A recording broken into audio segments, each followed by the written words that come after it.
என் தேவையை சொல்லி சொல்லி உம்மை துக்கப்படுத்த மாட்டேன். என் தேவையே நீங்கதான்.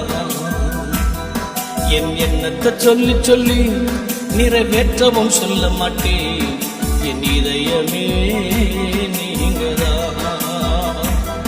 என் தேவனே, என் ஜீவனே, என் நண்பரே, என் சொந்தமே, என் தேவனே, என் ஜீவனே, என் நண்பரே, என் சொந்தமே. இந்த வானம் பூமியாவும் ஆளும் தேவன் நீங்கதான். இந்த உயிர் உடலில் உள்ளவரை பாடல் நீங்கதான். இந்த வானம் பூமியாவும் ஆளும் தேவன் நீங்கதான். இந்த உயிர் உடலில் உள்ளவரை பாடல்